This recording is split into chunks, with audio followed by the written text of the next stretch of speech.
time of the year where we have the opportunity to invest in ourselves, to invest in our cities, in our state, and in our country. It is imperative that we all do our part as citizens to take the challenge, to learn the candidates, to understand the issues, and to vote. Tonight, the debate format will be the Utah Debate Commission format, and the format for the Utah Debate Commission debates include a moderator with questions coming from the moderator, members of the press, university students, and the general public submitted via website and social media. Questions from the general public cannot be submitted anonymously, and contributors must supply their names and contact information. If a contributor's question is chosen to be included, the moderator or contributor will ask the question.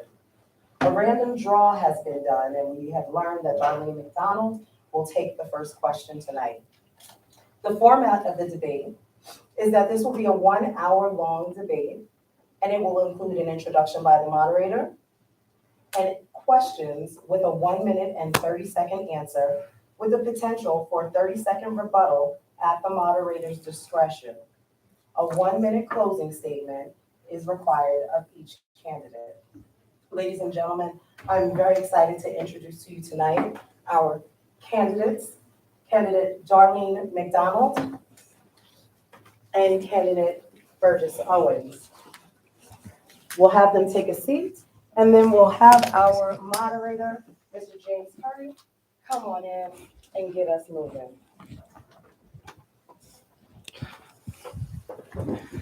All right, thank you so much, and welcome to both of you, Mr. Owens and Ms. McDonald. It's a pleasure to be here with you tonight for this civil exchange of ideas.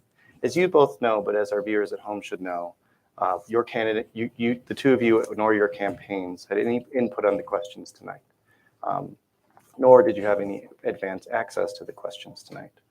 Those final decisions were my own.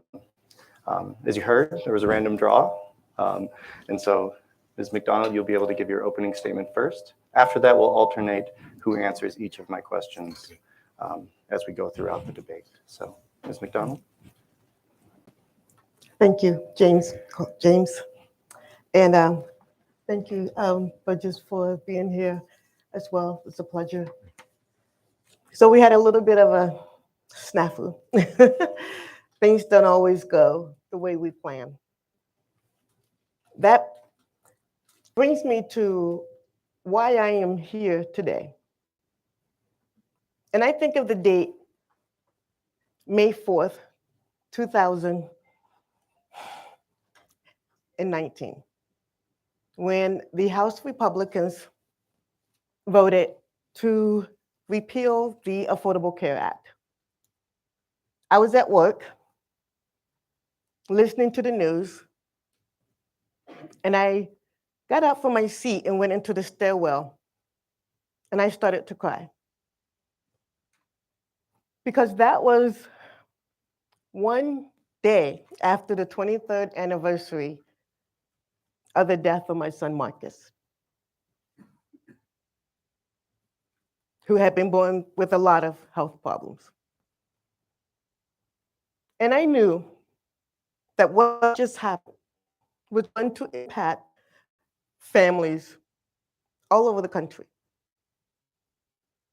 There was an impromptu rally at the Capitol building, at the federal building. And so I went.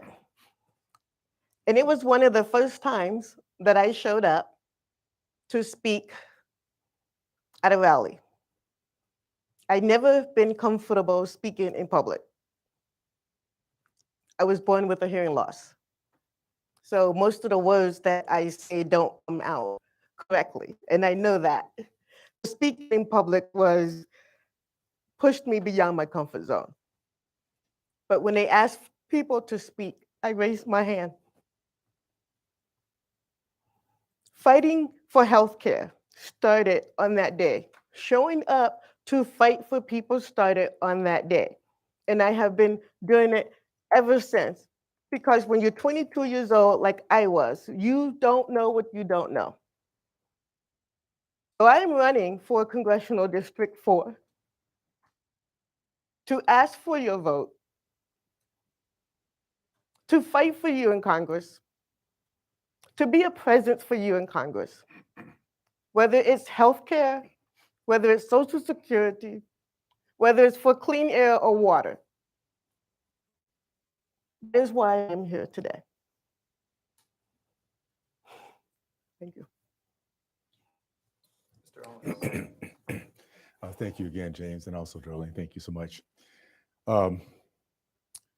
I was very fortunate to grow up at a time where I was taught the power of the three words, we the people, the most powerful three words in the history of mankind that allows us to have debates, disagreements, but at some point find a common cause.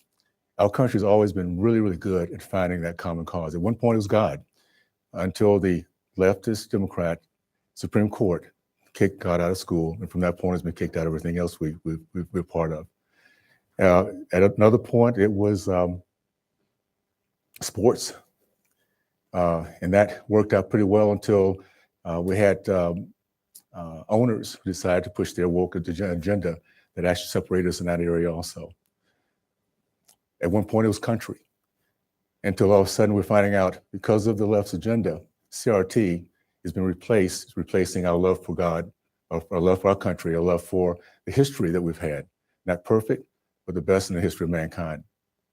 The one thing that the Biden administration has been able to accomplish is giving us a common purpose again.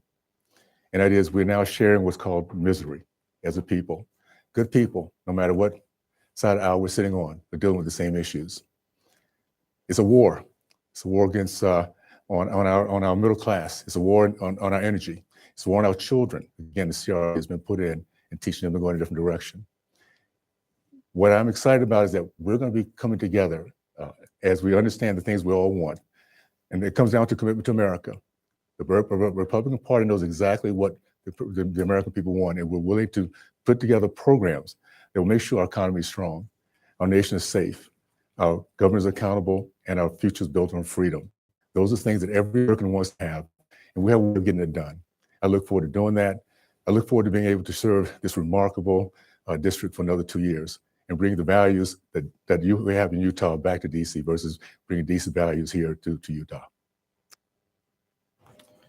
All right, so a recent poll by the Deseret News and the Hinckley Institute of Politics found that the economy and inflation were the most important issues to Utahns. So I think we should start the questioning there. Mr. Owens, over the past year, the rate of inflation has been 8.2% in the United States and over 15% in Utah. If reelected to Congress, what policies will you support in order to reduce inflation and bring down prices here and elsewhere? Well, first of all, for people to understand what that means in terms of their pocketbook here in Utah, Utahns are now paying $949 more per month right now than it was a year and a half ago because of inflation. Inflation, the history of inflation, the definition of inflation is very simple. Is when we spend too much money, we print too much money, when we're making promises we can't keep. And in the process of doing that, the price of the dollar is going to go up and our value of what it means goes down.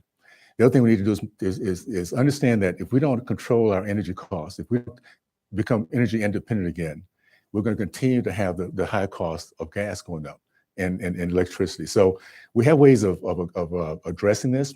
It's going back to old school. What we've actually have been doing up until the Biden administration took over. Just keep in mind, it was only a year and a half ago that we weren't having these conversations about inflation. We weren't having parents, moms and dads, filling up a gas tank and wondering if, based on their decision there, if they can have enough food on the table when they get home. So these kind of things we have to address. We can do it. It's very simple.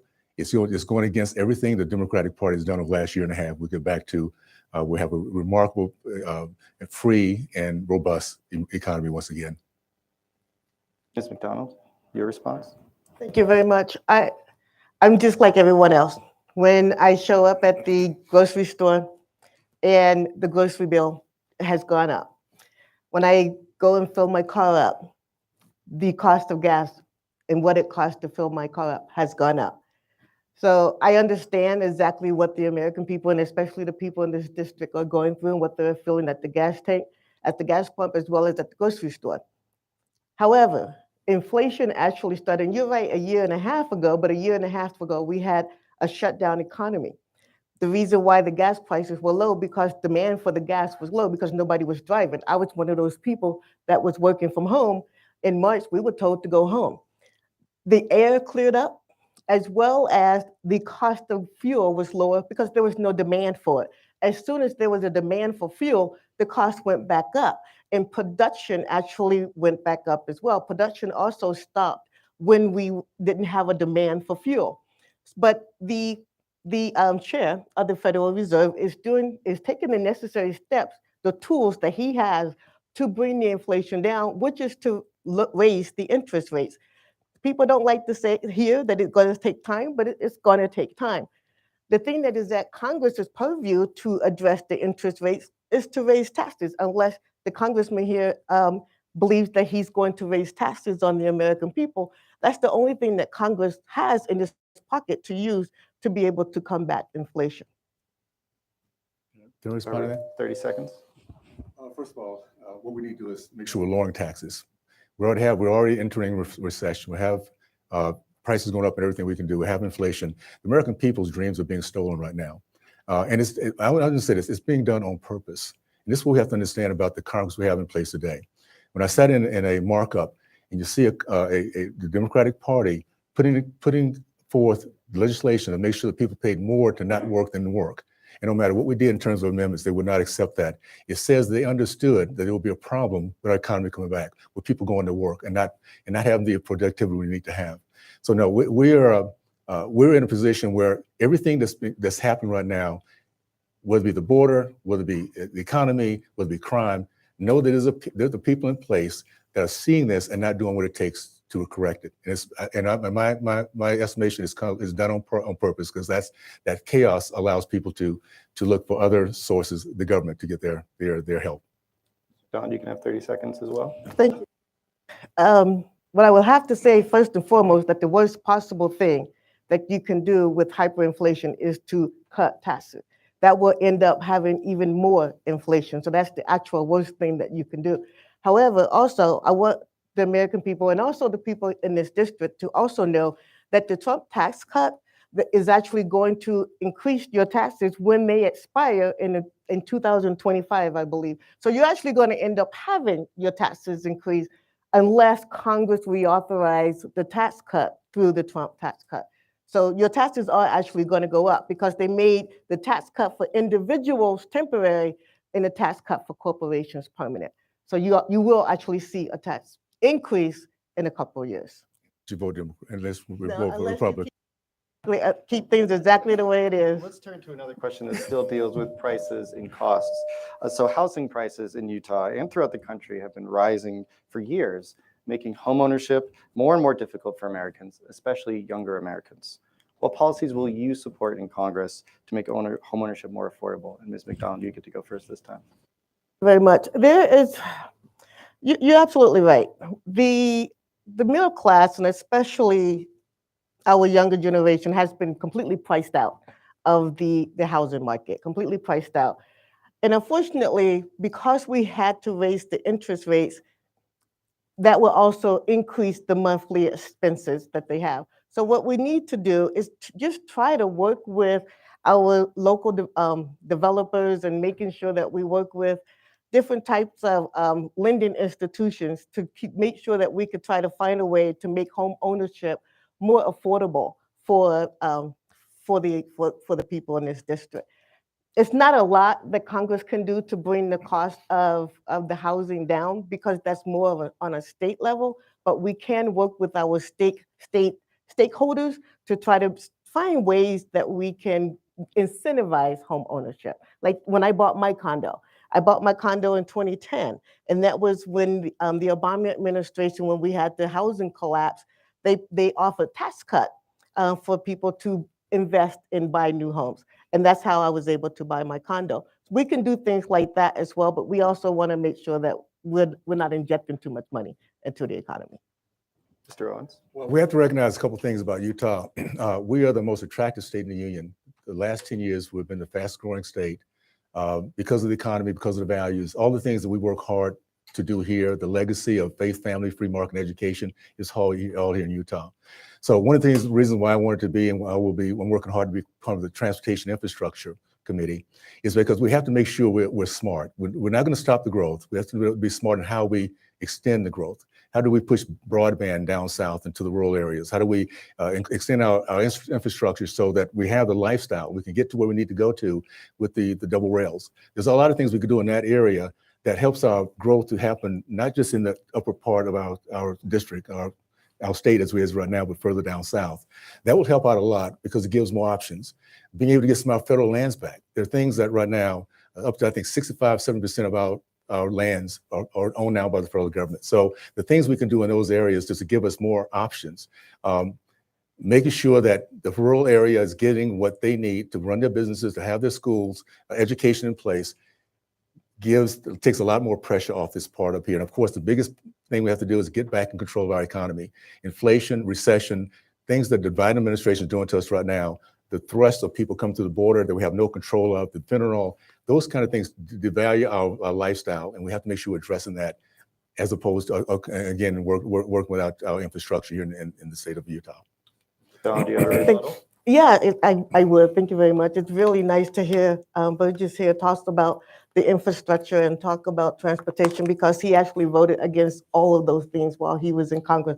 He voted against the Infrastructure and Jobs Act. He voted against the Inflation Reduction Act. He voted against every single measure, even price gouging, to make sure that our gas producers are not actually profiting off of the American people, which we find out they were because Shell just ended up announcing a $10 billion profit, not revenue, profit, $10 billion. They made $10 billion off of the pain of the American people. But everything that this administration has done to be able to do exactly what he just said that he wanted to do, he voted against all of those. So one of the things that I will do when I am in Congress is make sure that I work with the administration. Doesn't matter which administration it is, whether it is a Republican administration or a Democratic administration. Make sure I be able to work with all the stakeholders to address the infrastructure to make sure that we have a Utah Transit Authority that actually reach from Salt Lake County all the way down to Juab County, because right now we have a Wasatch Front Authority, not a Utah Transit Authority. Those are some of the things that I would do. Mr. Owens? Well, the first bill I passed was one in which made it so that if you put the title of a bill in place, the substance has to be in conjunction with that or be called fraud. The Inflation Reduction Act was fraud. When you look at what the title was, you notice the inflation has not gone down since then, and not one Republican voted for that. You notice there's also 87,000 IRS agents tied into that process, which American people do not want. Their businesses be open to 87,000 IRS agents with guns. We don't want to have that happen. So what the Democratic Party has done very well, and I realized this over last year, is to put nice titles on their bills, but the substance has nothing to do with it. And we have to make sure we change that. American Rescue Plan, 93% of that has not been spent yet. That was $1.5 trillion has not been spent. I'd like to take some of that and put it into securing our schools, getting our kids back learning again. Those things we can do with that money that really does count versus just spending it, wasting it, and doing a mission statement of just that doesn't really relate to what the bill actually is.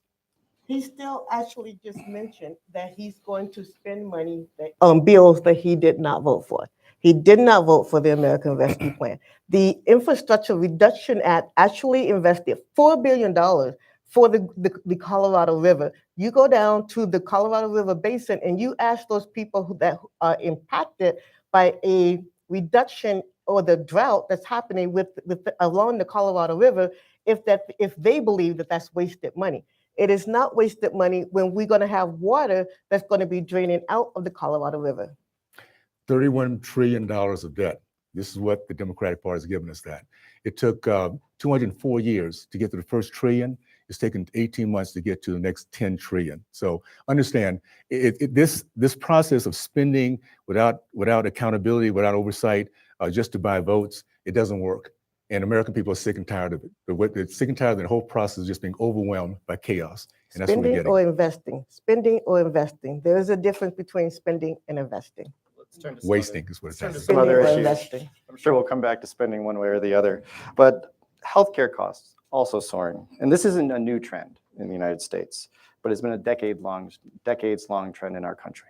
What policies will you support to reduce the cost of healthcare for for many Americans. And Mr. Owens, you get to go first this time. What has to happen, understand what makes our country such a remarkable country. It's called meritocracy. It's when the free market gets involved and they give a better product for a better cost. What is against that is when government comes in and they take over. The Obamacare was a very good example of that. Prices goes up because they start setting prices. The innovation goes down, the cost goes up, the availability goes down. So what it comes down to, we have to bring back the free market. And we can do that, but by, first of all, recognize we have quite a bit of monopoly within this system that's stopping innovation coming in. It's very similar to the big tech. You understand that process. So we have to start allowing the free market to work, allow innovation to step in. Those who are making things happen, there should be a profit incentive. At the end of the day, if profit incentive comes in, we get the best product we want to get. And of course, we have enough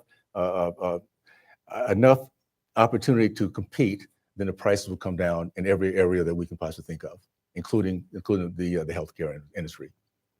Ms. McDonald? Thank you. This is one of the issues that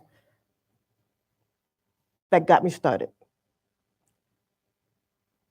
We had an event in Daybreak about a month ago, and a young woman came up to me, and she wanted me to make her a promise. She wanted me to promise that I would return her phone calls and emails as a congressperson, but she also talked to me about what she was going through with her health care. Stage 4 cancer. She was being asked to get a divorce from her husband because of the cost of health care. We spend more money in the United States on healthcare costs without getting the best health outcomes than any other industrialized country in the world. Right here in the United States, we have a prescription care system. We don't have an actual well care system. We're not very good at keeping people well. If you fall, break your leg or your neck or something like that, or even have cancer, we're really good at that. But preventing those things from happening in the first place, we are not good at that at all. The Affordable Care Act, unfortunately, didn't address too much about healthcare costs. It was a start. And the Republicans ran against this bill, even though they actually helped negotiate some of it. And then when it came time to vote for it, none of them actually voted for it. But they were actually at the table negotiating, and none of them voted for it. The Affordable Care Act was sabotaged by many of the Republicans because they didn't want it to succeed. And we could have really done a lot. It was not perfect by any stretch of the imagination, but we could have done a lot. Mr. Owens? I think we need to, this is where it's really important about, as representatives, talk to the people. Talk to those actually running businesses, trying to provide the best service possible. Talk to those small business owners, those physicians that's competing against the big stores, the big hospitals, and realize that if they had an opportunity to get rid of some of the regulations, some of the red tape that comes from DC, and let them build their business, grow their business, not be forced to be coming out of their business, going to the bigger institutions, we can get a lot more done. The problem we've had over the last few years is we've been drifting away from free market. The longer we get into this industry, particularly healthcare, the more we get into this big government controlled, government dictated, government regulation process, and it never works out well for the people. Ms. McDonald, 30 seconds. Yes, there's nothing that the Affordable Care Act, I'm not going to get into the habit of calling it something that it's not. The Affordable Care Act did not stop private health insurance. It was never geared towards that. But it did expand Medicaid for people who were lower on the income. So to allow more people to be affordable, to afford health care. It was the goal of the Affordable Care Act was to insure more Americans. Didn't address costs. That was the starting point. We need to be able to work across the aisle and to work with our Republicans and Democrats to be able to address how we go to the next step with healthcare. And companies do not want to be in the business of healthcare. They want to be out of it. And they don't want to have to be in the business of healthcare anymore. 30 seconds. Let the free market work. That's what we're getting away from. And I'm thankful for where we are today because Americans across the board We now have 21% of Black Americans now polling to vote for Republicans, 40% of Hispanics polling to work for Republicans. The reason why is because we're finally beginning to understand that it's really about us, about we the people, and not the government that needs to be in control. We have a society that's built on faith, family, free market, and education. We're finally having to get a chance to get back to that by understanding over the last 2 years how power-hungry bureaucrats take away everything they can, and giving our help over to the bureaucrats is the very last thing we need to do if we want to truly have good, solid healthcare down the road. Let's turn to education now. Recent data from the National Assessment on Educational Progress revealed that student performance on reading and math has dropped considerably since the start of the COVID-19 pandemic in 2020. Even Utah, which is generally cited as a bright spot, our fourth grade math and reading test scores have been down compared to pre-pandemic levels. What should we be doing to get our children's educational performance back on track? And Mr. Donald, sorry, Okay. you get to go first this time. Thank you very much. And this is actually a very important question. Education is one of the key parts of my platform. And recognizing that we have gaps in education, one of the things that I really try to focus on and making sure that we educate the parents. We know that there is an intergenerational link. There's a link between intergenerational poverty and education. And to be able to get the education back on track, we also have to focus on the parent. We have to get the parents involved, and also get the parents involved in making sure that if there's a member of that household that did not achieve their high school diploma, did not finish college, making sure, like you mentioned, the money, that we use that money to put towards our higher education. Because once we get the parents educated, right here in Utah, we have lots of moms, especially, that end up dropping out of college because they get married, they have children, they drop out, they don't finish. That is a direct link between how much money they end up making later on. The money that we have, that he say left over, that is where we need to be making the investments as well. And to be able to get our children back on track, we have to make sure that we're investing in education. Not everything it's not one size fit all for all of the kids, and find out what works for all of them. Mr. Owens. Our founders understood this from the very beginning. Ignorant and free can never be. Our system of free market, system of the republic we have is based on education, on being able to think, critical thinking. We have an ideology that hates that. And we saw this over the last 2 years. We have a Democratic Party with a labor union that's caring more about bureaucrats than the kids' education. I've known this since a study came out in 2017, where in the state of California, run by Democratic labor unions, 75% of the Black boys in the state of California could not pass standard reading and writing tests. Zero proficiency in math in districts throughout Baltimore, all run by Democrats, all controlled by the labor union. What I love about what's happened the last 2 years, American families are waking up. Moms and dads are realizing the schools that we went to in the old days where they taught us how to read, write, and think, they are disappearing as these labor unions, these bureaucrats focus on how to get more power. Get people ignorant, keep our kids angry, hating each other, CRT, hating our past, our history, and that's how we destroy our country. And so we have to make sure we now have an opportunity, and that's going to be the primary interest of the Republican Party. I will be the chairman of the pre-K through 12 on education and workforce, and I cannot wait to disrupt this antiquated, not working for American people education system. Get back to something that can be innovative and make sure every child, no matter what district, what zip code, who the parents might be, have a chance to live the American dream. I must respond to that. I see that he mentioned Baltimore and California. What Mr. Owens failed to mention is that many of the red states rank at the very bottom for education. And actually all of them rank at the bottom for education. But you made sure that you mentioned the states or the cities that were predominantly African American. There has to be a reason for that. I believe that we must invest in education, and I think it would be a shame if Mr. Owens become the chair of education, especially if he's spelling out something about CRT, of which he obviously knows nothing about, because he uses the disinformation about what CRT is and keep spreading the disinformation to keep people divided. I believe he knows what the accurate definition of CRT is and what it is not.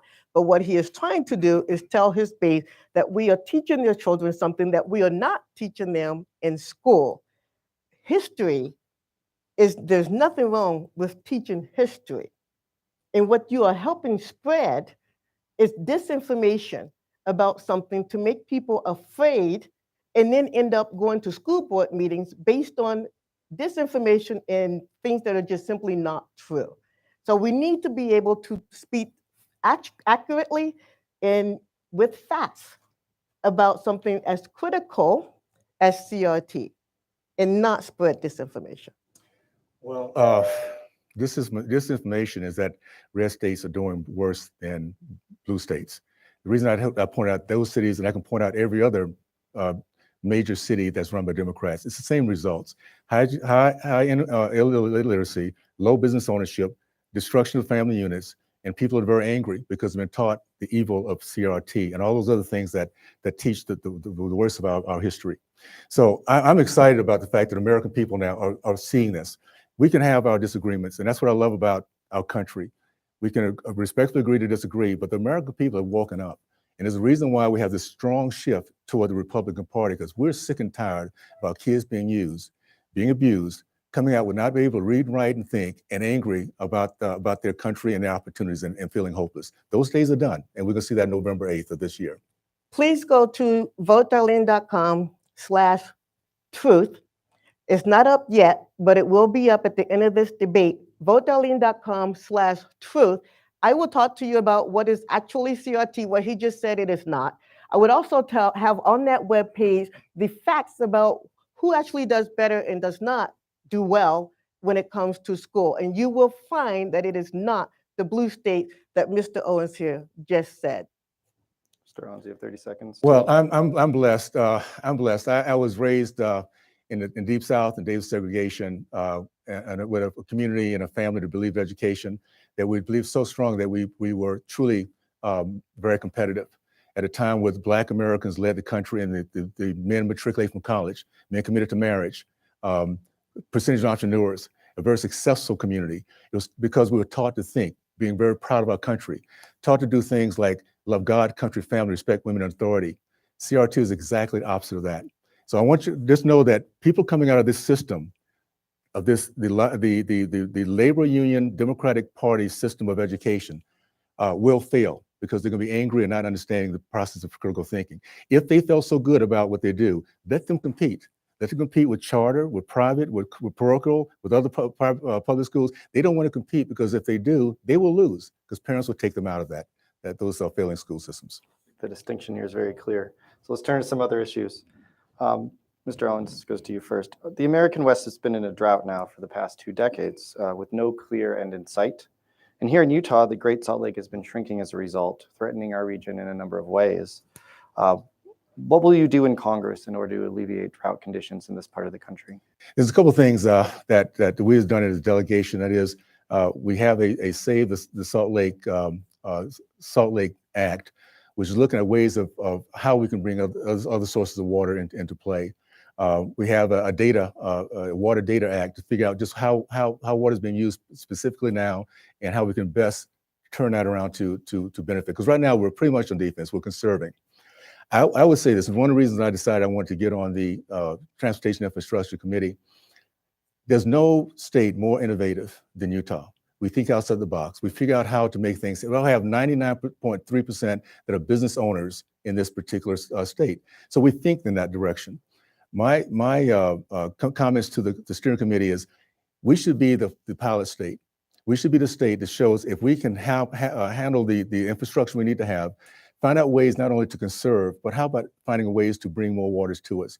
We had the Keystone pipeline that was actually stopped. That was oil that the Biden administration stopped from going from Canada and the northern states down to New Orleans. What about a pipeline for water? We have rich, very water-rich states throughout our Western Union. How about being able to figure out a way to bring that water down to the Colorado River, which is the artery, and then push that out in other ways?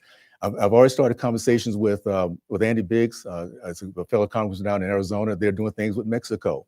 Figure out how we can help them to keep the water they have there instead of pulling out the water from the Colorado River that has been now presently being done. So the key is we have the innovation. We just have to make sure we have the right people at the table. This will be the first time in 20 years that Utah has been represented at that particular committee, which is so important, not only to Utah, but for the rest of the Western states. McDonald. Very much. And once again, you voted against the Inflation Reduction Act, would actually provided $4 billion for the Colorado River. You voted against it. The Great Salt Lake Recovery Act, with yourself, Senator Romney, as well as Chris Stewart, passed $10 million to study something that we already know the answers to. $10 million that to do studies that has already been done.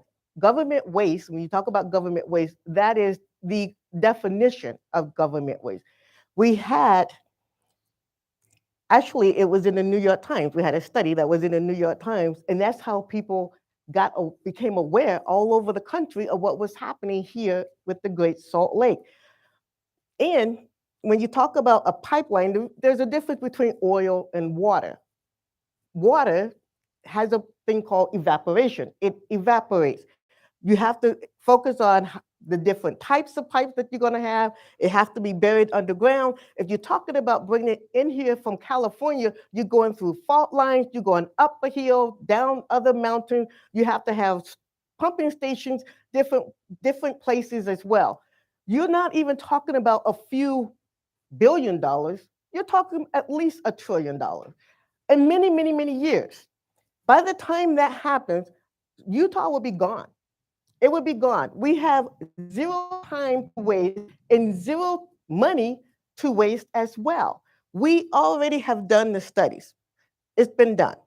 What we need to do is move forward and actually talk to people about some very difficult things that they need to do, waste less, conserve more, and how to get there, and actually less water coming out of the Great Salt Lake. Can I answer that? You have 30 seconds. I have faith in the ingenuity of the American people, particularly in Utah. No, the studies have not been done, or the studies to have resolved our issues have not been done, or we would have resolved it by now. What this committee that I'm going to be part of, infrastructure and transportation, these are things that have been working through for quite a while, particularly in Western states. It's going to be important that we put this in the hands of those who have this innovative spirit. Instead of talking about what's impossible, let's talk about what can be done. I'm sure at one point, those who said that the Keystone Pipeline was impossible. It's not. It's happening. It would have actually helped us with our oil issues as we speak today. But of course, it was stopped, so it's not helping us with our oil issues today. So no, we have to put this in the hands of those who understand the process of thinking outside the box. Utah is a great place to start, and I'm looking forward to being part of that conversation so we can make sure we're taking care of the issues we have here. The Keystone Pipeline was not for the benefit of the United States. So this again, votedarlene.com/truth. This Keystone Pipeline was for the benefit of Canada, not the United States, and it was actually moving along the worst possible crude oil that was out there. It is dirty, it is nasty, and there was no way to stop it from leaking. And when it leaked, it would be environmental disasters in the neighborhoods that it would leak in without any benefit to the United States at all. It was not for our benefit, it was for the benefit of Canada. In 1991 was when the last study was done for the Great Salt Lake, and it was in 1991. 30 more Okay, seconds. it was traveling to refineries, which we need to have. The oil, Canada had the oil, we had the refinery. We were energy independent. I don't know if Darlene knows this, but we're importing to other people our energy. We're fracking. We had $2.30 gas at that time. I don't know if you remember that also, Darlene. So at the end of the day, us being energy independent is the foundation for freedom. The cheaper our gas is, the lower the inflation is, the more people can think outside the box about their dreams, the more they can think about buying a home, buying their food for their kids, having more children. The ideas of America comes from having the basic process of getting from A to B as cheap as possible and bringing our foods to us, our goods to us as cheap as possible. So at the end of the day, we have to get back to being energy independent. The Democratic Party has no idea how they're going to do that. 30 more seconds if you want it. Thank you very much. Everything he said about the Keystone Pipeline is absolutely false. The United States is actually very much energy independent. And one of the things that the Inflation Reduction Act is making sure that we invest in alternative energy in the climate as well. It was the most investment that we made to date in the climate. One of the things that happened during the pandemic, when everything was shut down and people were not driving, yes, the cost of gas went down, but we also saw that it cleared up the air. You could actually tell the difference in that from space. People were able to breathe because we didn't have as much cars on the road. So it actually cleaned up the air.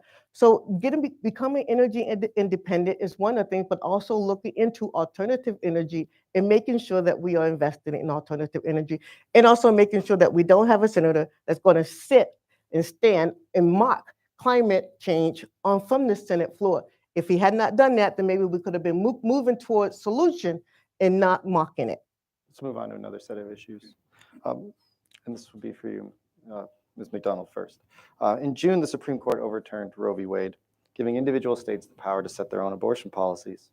If elected to Congress, would you support a bill similar to that proposed recently by Senator Lindsey Graham, to set a federal ban on abortions in every state starting at 15 weeks, with some exceptions for rape, incest, or the life of the mother? And if not, what policies would you champion instead? Thank you. This is a difficult one, because first and foremost, one of the things that used to divide Republicans and Democrats is what is the role of government? What is the proper role of government? And the proper role of government does not include taking away women's reproductive freedom. It does not. If you want to champion small government, there isn't a small government that tells a woman what she can and cannot do with her body. It is not the role of government. We have also seen state legislators, as well as federal people on a federal level, repeat things about a woman's body not having any clue of what a woman's body actually does and does not do. This is a decision that needs to remain with a woman and her doctor. The government has no business in this decision whatsoever.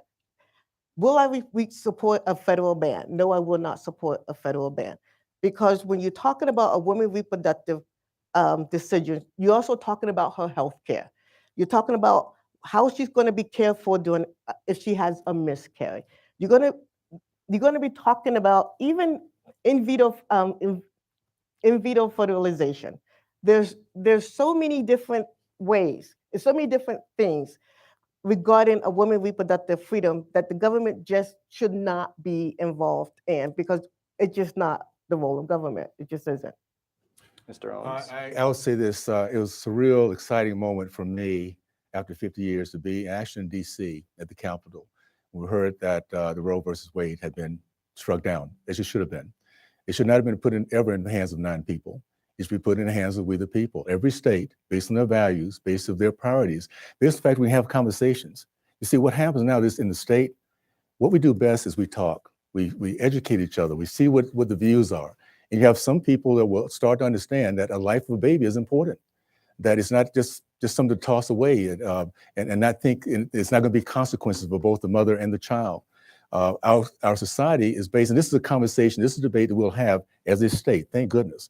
I'm proud to be in a state that believes in life. At the same time, we have people who might live here. I've heard of one that lives here, said, I want to move to the state of Washington because they have a different way of thinking about life. And that's her choice. She should be able to do that. But at the end of the day, the values that we have, the reason why we're the fastest growing state in the country is because we have a way that we view our children, the next generation, our babies, our mothers, and we give them options, give them choices. So I love that we're doing that now, and it's actually at the place it should be. I would go against anything that pushes things back up to the federal government again. So I would vote against what Lindsey Graham is trying to push through. I got to respond to this. Thank you very much. And thank you very much for saying that, because that is exactly what you said on your website. And I want every woman of childbearing years to hear what he just said. It is on his website, which even goes against what's on your church's website. A complete, total ban on abortion. No exceptions for rape, no exceptions for incest. If a 10-year-old child gets raped, no exception for that 10-year-old child. I want every woman of childbearing years, think about your daughter, your 10-year-old daughter on her way to school, get abducted. Think about your wife, think about anyone in your family. He will not care what happened to your child, your 10-year-old child, if she is raped and impregnated by a stranger or even by a family member. He will force her to bear that child. That is not his role. That is between that child's mother and that child's mother, not him. First of all, I think, Darlene, you have to start, again, either doing your homework or being a little more honest. That's not on my website. It's on his website. Go to burgessowens.com. It is on there unless he took it off. It has a baby on there. It's on your website. No exceptions. Okay, I saw it. let me just finish up. So I'm blessed to have five girls, and they've given me 16 remarkable grandchildren. We all believe in life. At the same time, we do understand the exceptions, which I've also accepted.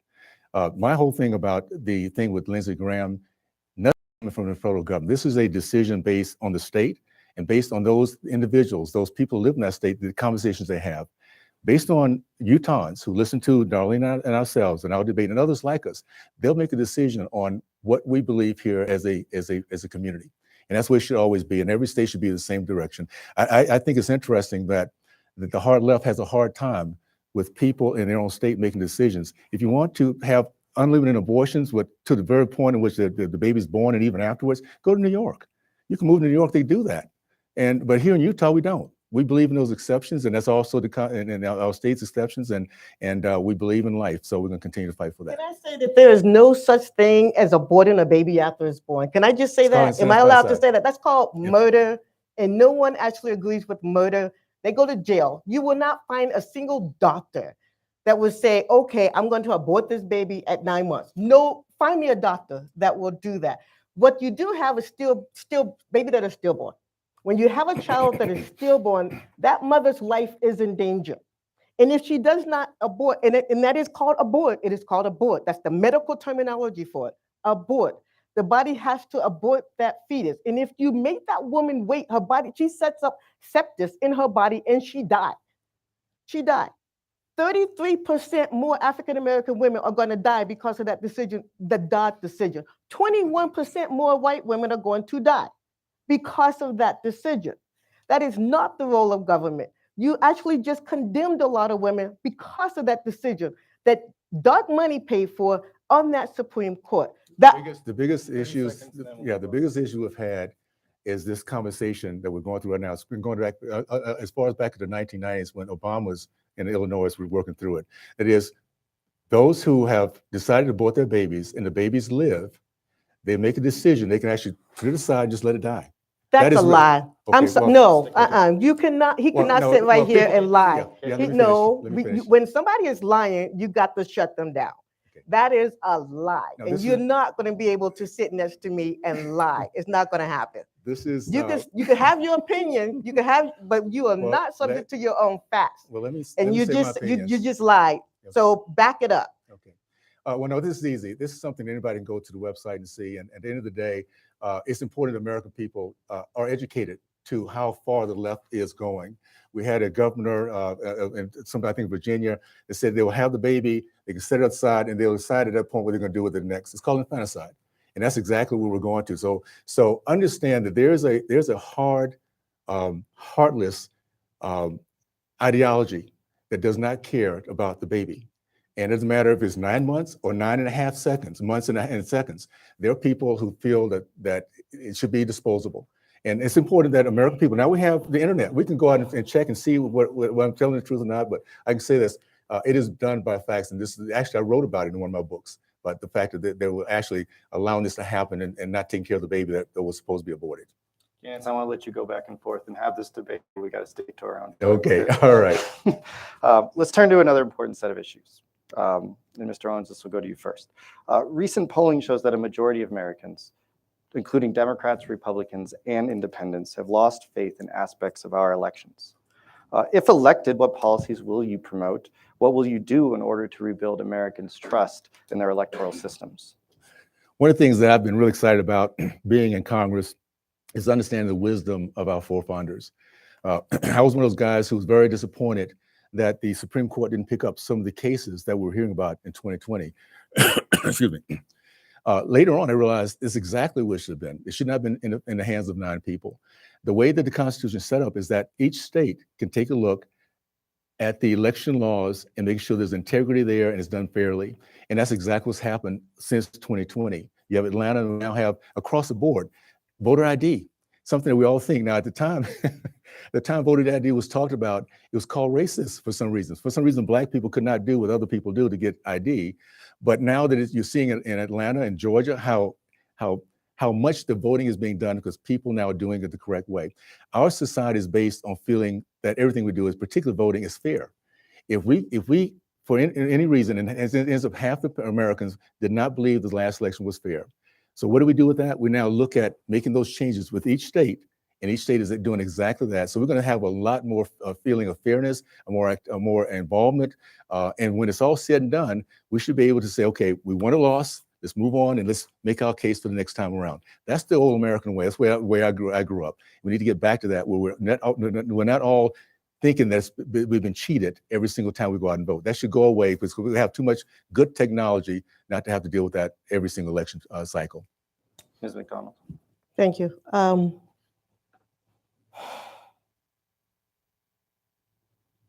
This is another one of those touchy subjects for me because so many people died for the right to vote. So for me, this is paramount. It's paramount to vote. It is also paramount to our democracy. Utah got this right. Utah got this right. This is one of those things that if we had the type of state legislators that were proud of what we do here in Utah, especially how we vote, instead of jumping on the big lie, they would have did a tour around the country to say, this is how you do elections right. We got that right here in Utah. One of the very first things that Burgess did as a congressman was to, number one, did not take very seriously his oath of office to defend our Constitution against enemies, foreign and domestic. He voted against the certification of the votes in Pennsylvania, which would have been predominantly Black voters. He voted against that, which also pushed forward by the big lie and led to actually when he made that vote, it was after the people had stormed the Capitol in the insurrection. It was after that. My father was adopted when he was young. This is the reason why what you just said doesn't fly with me. My father was adopted because he was in Alabama, who did not keep very good records of African Americans back then. Because he was in Alabama, the name on his birth certificate was wrong. A lot of elderly African Americans could have a very difficult time getting identification because they didn't keep record of their birth when they were born. This is historical facts. That's the reason why there was a lot of pushback about the IDs. But I'm with you on that one. This is actually something Republicans and I do agree with. I do agree with having IDs to go vote, but understand the history of why older African Americans had a problem getting identification because they didn't keep track of their live birth. That was why.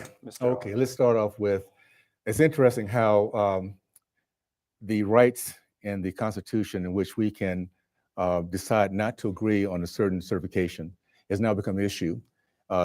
2001, 2005, 2017, Democrats did the exact same thing. I happen to have a reason that I voted against Pennsylvania because I lived in Philadelphia for 25 years and they cheat. And everybody who lives there knows they cheat.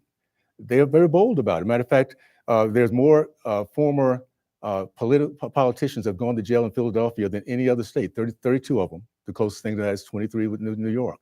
So I know the process of what they do there. And I know also that they changed the rules at the very last minute, the 11th hour, that should not have been done in the state of Philadelphia. So the option of deciding to not agree with what we see as not correct is a constitutional right.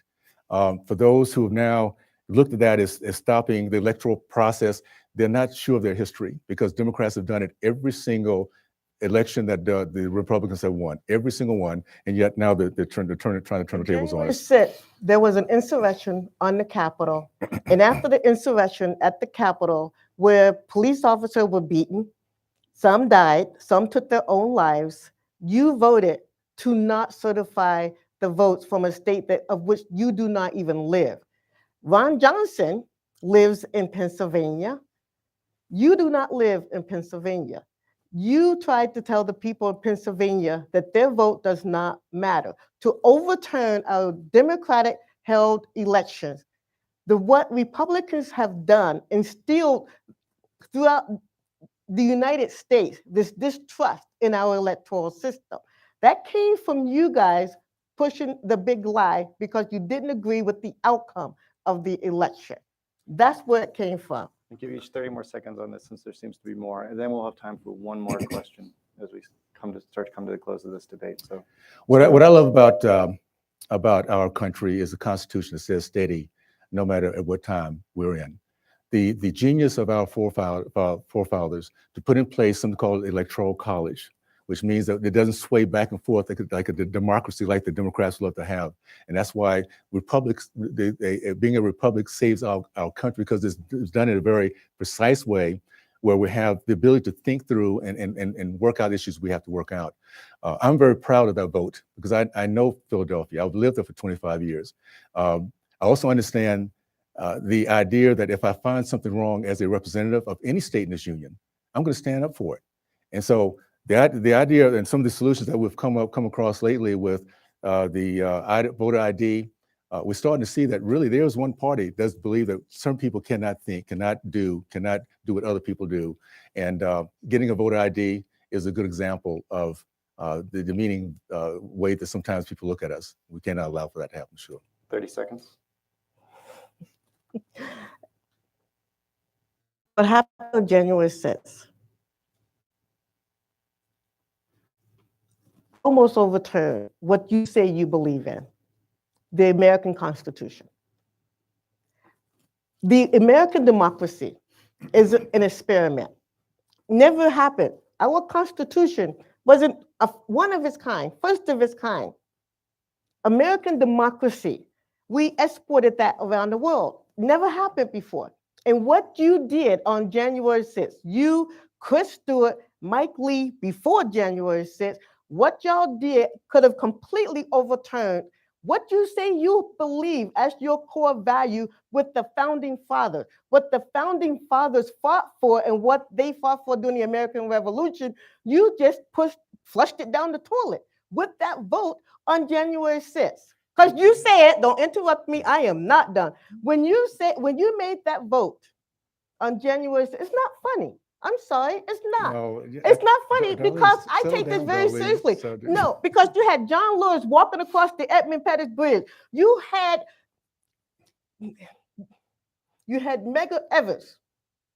You had Rosa Parks. You had so many people who fought for, who died for us to be able to vote and to be able to uphold the American democracy. It is incumbent upon all of us to make sure that it continues. And what you did on January 6th said it does not matter. Okay, it matters. So to that point, yes. I know, so just. I wonder where Darlene and her party was for the 2 years in which we had between $1 and $2 billion worth of damage because of political violence. You had 26 Americans. No, that's a lie. That's a lie. That's not what it was, but I will let you finish. I need to have a rebuttal after this. 26 Americans. Okay, We have to get to this last 26 Americans that were actually murdered during that period of time. You have Black, particularly minority businesses being burned to the ground, which have never recovered. We had the defunded police, in which 60,000 police were not only hurt, 20,000 very seriously. We have this idea now that it's okay to assassinate our police because of the disrespect that the defunded police and all those things and putting criminals back on the streets were done at that time. We have had, over the last 2 years, an attack on our American way. And it's interesting how that seems to have been forgotten. As a matter of fact, it wasn't even covered by the Democratic Party and those who so-called believe in our American system. So we're at a point now, the good thing is American people, we can have our discussions and our disagreements. American people are getting it. We're tired of the divisiveness, the anger, the violence, the political violence particularly, and to have seen it for 2 years, it's amazing that we're now getting to the point where we're done with it. We're ready to move forward and get everything taken care of again, for sure. 30 seconds if you wanted, then we have to get to our last question. I won't claim that I speak for every African American. There are some who believes in the defund the police. I happen to not be one of them. I happen to serve on the Salt Lake City Racial Equity and Policing Commission. I work side by side with law enforcement to find solutions so that what happened in the summer of 2020 would never happen again, to increase the training in the sensitivity of what happens in communities of color, how policing in communities of color happen, the impact of certain things. I work side by side with law enforcement, side by side. The whole idea of the defund the police, and that is what Black communities and African American communities want, is 100% false. We are just like everyone else. We want safe communities just like everyone else. We also want law enforcement to go home just like everyone else. We also want our sons just going to the store to buy Skittles in tea, Arizona iced tea, to make it back home. We also want them, if they go to just coming back in a snowstorm and maybe walking in the street because the sidewalk has ice on it, to be able to get home. That's what they want. I can't claim to speak for everyone, but for the people that I know, we stand with law enforcement, and we always will. I have law enforcement in my family. I want them to make it home. Okay, let's turn to one final question. We probably won't have time for rebuttal, so I want to hear where you stand on this as well, because foreign policy is also something that, as members of Congress, you would have to decide on. So, as a member of Congress, how far would you be willing to go to support the war effort in Ukraine against Russian forces? And Ms. McDonald, you go first. Thank you. I stand with Ukraine. I 100% stand with Ukraine. Ukraine is fighting. When people say we can't have another Cold War, we actually in another Cold War, and Ukraine is fighting it. Whatever we need to do to help Ukraine fight this adversary, Russia, then we are doing that. I stand with the Biden administration on that. Whatever the Secretary of Defense comes back to us and say, this is what's happening, this is what we need to do, we are providing them with the necessary military equipment to be able to hold off Russia. I know that we also given them intelligence as well, whatever we need to do, because we have a national security stake in making sure that Ukraine succeed in their efforts. So I stand with Ukraine 100%. Mr. Owens. I think most Americans want to help those who fight for freedom. Many Americans like myself don't trust the Biden administration. The same administration that left $1 billion worth of armament back in Iraq. So at the end of the day, I'm sorry, not Iraq, but Afghanistan. At the end of the day, we need to make sure we have oversight. What I do not do right now is trust the Biden administration and the military structure we have now. They've already told us too many things that are not true. That has not happened. And the way they got up Afghanistan is a good example of that. So I'd like to have more oversight. And what the leader McCarthy says, that we will not write blank checks, which should be the case for everything we do. Whatever we look at, we should have oversight and make sure that it's going to go to the right people, that the equipment's going to the right folks, that we're getting the kind of results we need to have. At the same time, we want to make sure we're fighting for freedom wherever we can. The most important thing we need to also do is realize we have a war right here. We have a border in which 107,000 Americans have died from fentanyl. You have more immigrants who've died coming across, over 1,000 immigrants. We have human trafficking. We have children being and women being raped by these evil cartel members. We're seeing cartel on both sides of the border now, and no one seems to want to talk about that. Matter of fact, we have a president with all this misery going on that will not even go to the border to find out what's happening there. We are dealing with something across the board in which, because I see how the administration has dealt with things like the border and the things like Afghanistan, we have to make sure that the things that they say they're doing it correctly. So we as a people feel that we're being treated fairly and that the money's not being wasted for sure. I know, but he brought in the border talking about Afghanistan, and there's a big difference between our southern border and Afghanistan. And to let that go like that does a disservice to the people in his district, because he just left some red meat out there to them that had nothing to do with foreign policy. If you want to talk about foreign policy, you could talk about what happened in those countries that caused those people to have to leave their countries and end up at the border in the first place. We can talk about that and how it impacts the United States, but you cannot link the southern border in Afghanistan in the same sentence. You cannot do that and let that go. But go ahead. Mr. Owens, 30 seconds. The Experience this is. The common denominator is President Biden. That's the nexus. The common denominator is Let me finish. Republicans not wanting to come to the table for immigration reform, because exactly what you're doing right now is using the people at the southern border as a political wedge issue, and we cannot do that. My turn, Darlene. Okay. Yes, you may The go. nexus is the incompetence of a president, and everything he does is turned to chaos. Whether it be the southern border, whether it be the crime in the streets, whether it be mothers still not being able to get milk, believe it or not, in this country, whether the fact that we're going from $2.30 per gallon up to close to what, $6 now. Everything that's happening, we're going to have people this winter worried about how they're going to heat their homes. So the distrust I have for the Biden administration is because of the record. As I see him stumbling around and not really sure where he's going to go next, it bothers me that we do not have a strong president who give us the right direction, and I can trust that with the money we're giving away, forever we're giving away, it's going to be going in the right direction. So we have to address that for sure. Candidates, next time we get you guys together, we're going to need 2 hours. So let's turn now to closing statements. Mr. Owens, you get to go first. I'm so proud to be a Utahn. You know, we have a remarkable culture here. One, as I mentioned before, one that I grew up with, that believed in faith, family, free market education. It's one that's truly is starter state for the rest of the country. When it comes down to issues, whether it be the water, the drought, we're going to find a way to get it done as long as we have a seat at the table. When it comes down to addressing the issues that we're having now, we have an opportunity to make sure we put together policies that starts from the state in collaboration with the federal to make sure our kids can stay here. We're the one state that literally people's kids stay around, their grandkids stay around. No other state can say that the way we do. So I'm excited about being part of that solution. I'm excited about being on the education and workforce committee, because we need to make sure we have workforce, make sure our kids are educated to think, to be proud of who they are, to be critical thinkers, and to actually be able to collaborate, not based on color or skin or culture, but based on the ultimate goal. And I'm also excited about being part of the transportation infrastructure.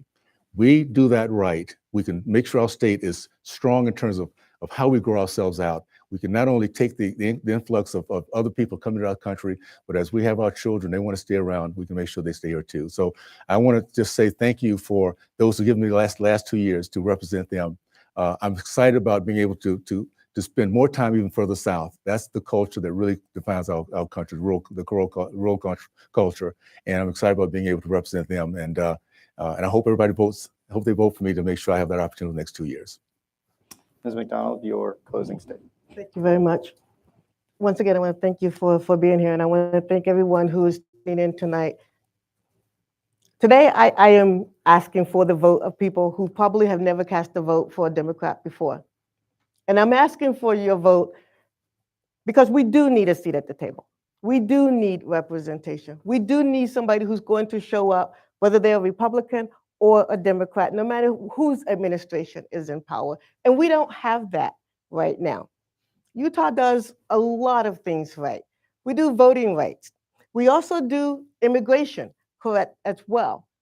Utah got this right when it comes to immigration. Utah got this right when it comes to the way that we vote. What I would like to do when I get to Congress, and what I will do, I will make sure that I reach out to the constituents who reach out to me. I will make sure that they know that whether you are in Salt Lake County or in Juab County or Sanpete County or in Utah County, you are part of this district, and I will return your phone calls. I will return your emails, whether you voted for me or not, because the issues that are at stake here, we have to be a one Utah. If we are not a one Utah, if we do not become a one Utah, we lose Utah. I am a Utahn. I am a proud Utahn. I came here because I love the mountains. And I stay because this is my home. And I want to make sure that my grandchildren, as well as my children, will be able to drink clean water and breathe clean air. So I'm asking for your vote. And I'm asking for you to send me to Washington, whether you're in Salt Lake County, Utah County, Juab County, or Sanpete County. I will show up for you. Thank you. All right, Mr. Owens, Mrs. McDonald, thank you so much for this exchange. Thank you for being here tonight to share your ideas. Darlene, it's a pleasure. Thank you so much. Good job. Ladies and gentlemen, we have come to the end of our evening. And we want to thank both candidates for taking their time to have this exchange. Right now, we want to give the press the opportunity to ask 3 questions. If you are so moved, we'll have you just stand and say your name and your organization and ask your question, and the candidates will have the opportunity to answer.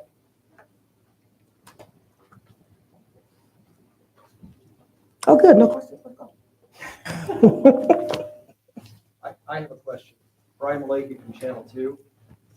As far as we know, and I talked to the professor about this before the debate tonight, this is the very first congressional debate in Utah in which you have 2 major party African Americans debating each other. Would you both comment on that, please? Repeat the question in case. The question asked is, Okay. as far as we know, this is the Okay. first debate. Yes, as far as we know, this is the first debate in which you have 2 major party candidates who are both African American debating for a seat in Congress. Would you comment on the remarkable nature of that, please? I'm sorry, Darlene. Yes, sure. Thank you very much for the question. One of the things that's important to me is to make sure that everyone has representation, everyone. Utah, we have a 1.7% African American population here in Utah. We have, I forget, maybe about 20, 30% Hispanic. We also have quite a few Pacific Islanders. It is my hope that the people of this district, when they see me sitting here especially, they see someone who represent their values, who represent what they want for their families. That is clean water, breathable air, health care, a decent paying job, a living wage. That is what I hope they see when they look at me. But I also recognize that I stand on the shoulders of giants. I stand on people who came before me, who allowed, through their advocacy and activism, allow me to sit in this seat right now. And I don't want to take that away because it was not available for my father during the time when he was a child. So I am proud to be sitting here, but I do want the people of Utah, to everyone around Utah, no matter who you are, religion, whether race, color, sexual orientation, that when you see me, you see someone who will represent you in Congress. Thanks for that question. This is the American way. This is the American dream. This is the founders' beginning where they want to become a more perfect union. You see, we have members of the same race, but we're not monolithic. We don't believe in the same, everything's the same thing. We have different backgrounds. And the fact we can sit here and have a conversation, that is the way the American process works. And I'm excited about the fact that finally the Republican Party is being noticed, that this is the values that we stand for. You have more Black Americans running for Congress at this point than we ever have in the past. More Asian Americans, more Hispanic Americans, more Indian American Americans. It is amazing what we're now seeing as this country continues to develop and move forward. What I'm excited about also is the fact that because of where we are right now, because we have so much in common, so many things we're now looking and working through, that everyone's coming to the plate. We share this misery together over the last 18 months. And together we're going to come out of it because we're going to have the mindset, the collaboration. It will not matter about the color at all. And at some point, this even will not be a big deal. We'll get over it. We just realize this is America, it's where we are. And I look forward to that day. We're moving there very, very swiftly, as long as we do not allow those who want to divide us to do that. Let's be we the people. Do you think this is, you mentioned someday it won't be a big deal. Do you think it's a big deal now? Do you think right now, tonight, it's a big deal? Only because you brought it up. I didn't think about that, to be honest with you. I didn't think about it. But I want to make a point that shows how our country continues to be a better person, a better country, a more perfect union.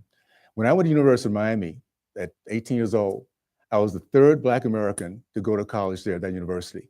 We don't even count those numbers anymore. It doesn't matter. We just care about, is the team going to win? Is there the best team? Who's the best cornerback? That's how the country continues to move forward. We'll continue to do that as long as we look at each other from the inside out, not outside in, and do not let policies divide us. Even Democrats and Republicans, let's not let that divide us, my friends. We have certain things in common that we believe in. Our kids' future is a big part of that. Let's focus on that. You'll be amazed at the kind of conversation we can come up with and agree on. Thanks a lot for that question. I appreciate it. Emily Anderson.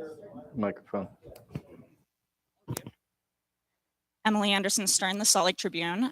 Since the Utah legislature is redistricting, the demographics of your district have shifted quite a bit. Has that changed how you're approaching campaigning and representing the people of District 4? I'm going to let Darlene answer that because I don't deal with the racist Salt Lake trip. I think you know that already. So I'm going to let Darlene deal with that one. Okay, I think that's an important question because I have campaigned all over the state and I've not seen him anywhere that I've been. The way that this district has been gerrymandered, he feels like he doesn't have to because he has not shown up. I've gone to PTA meetings, all over the state. I've gone to the senior citizens centers. Not only has he not been there, he hasn't even bothered to send a representative. When you gerrymander a district the way this district has been gerrymandered, you have politicians who are picking their voters rather than voters picking their representatives. That is undemocratic, and we actually passed an initiative to not make that happen, and with a supermajority in the legislature downtown, they tossed it out. So if we want to have a real functioning democracy, we have to allow voters to pick their representative rather than representative picking their voters. What we see happening on our Senate side, that's a real competition. They're actually going at it with each other. They're actually campaigning and they realizing they have to show up. That's what happens when you actually have competition. You have representatives who will fight for your vote, not just assume that they're going to get it. And that is Republicans actually will not benefit from this either because you have someone in Congress that won't even bother to return your phone call or your email. So you have to make sure that you have real representation and that the voters are picking their representative and not the representative picking their voters.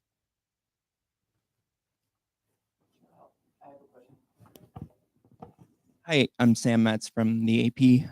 So my question is just about the infrastructure bill, which was a theme tonight, I think, at the beginning of the debate. So, Darlene, I'm wondering if you could just give us a yes or no answer on if you think billions in government spending and fiscal stimulus causes inflation. And Representative Owens, I'm wondering, you're running ads that talk about getting $23 million for the Central Utah Water Project. Is it a contradiction to run ads based on something from the Bipartisan Infrastructure Act? Well, it was an appropriation that went through. And of course, if it benefits our state, I'm going to talk about it because it does. It's an issue that we're now very, very focused on. The thing that I think we need to recognize, there's certain things that go through. On principle, I'll make sure that the biggest priority, which is the inflation that we're now dealing with, the recession we're now entering, those things have such a dire impact on Utahns. And I'm not going to stand by and vote for things that I know is going to add to up to $949 per month extra income. So it is a benefit of me being in Congress at this time. I do represent Utah. I did advocate for that particular part of the bill. It's just the rest of it. I did not like, and I'm not going to stand to allow our people to go through misery because of that. You don't throw the baby out with the bathwater. If you know you need $23 million for the water crisis here in Utah, then you should be working with your Democratic allies or colleagues to make sure that you get the best possible bill. The problem that we have right now, we don't have representatives that will come to the table if there's a Democratic majority in Congress. They won't even come to the table. That is dire for Utah. We have to have people at the table willing to work with Democrats and Republicans, and we don't have that right now. What caused this inflation, I'm not going to get into the weeds with it, but we know what happened during the pandemic when the economy was shut down, and also with the bottleneck, with the production was stopped and the supply chain stopped as well. All of these were contributing factors for the inflation that we are experiencing right now. And again, there are two ways to combat this. Jerome Powell is doing what he can do, which is raise the interest rate. The other thing we don't want to talk about because nobody's going to want to actually raise taxes. That's the other tool that is actually within Congress's purview to be able to use it. We don't want to go there. You want to raise taxes? Of course not. Thanks. Let me just add this to it. The beauty of what's happening on November 8th is the Republican Party will have a red wave. In January of 2023, you're going to start to see us put together bills that when they say the title, the substance will be exactly what we're talking about. That's going to be the difference. So we won't have to have this discussion about all the negative, all the bad stuff that's in a bill that we were forced to vote against. And sometimes that's done on purpose too, by the way. You put a nice little title, but put that red pill, that poison pill, and then they use that later on to go against you. So we'll have the chance to see how this works out January 23rd because of the way that people will speak on November 8th. Good. Okay. And that's a wrap, Utah. Thank you all for tuning in. We're gonna move to the side so we can get the candidates shaking hands and saying goodbye. Because we think it's necessary. Oh, yeah. It's a Thank pleasure, you all. Darlene. Thank you so much. Appreciate it, for sure. Thank you. Thank you. Great job. Hold down the clock. Good job, man. Thanks so much. Appreciate it. Thank you. Great questions, too. Really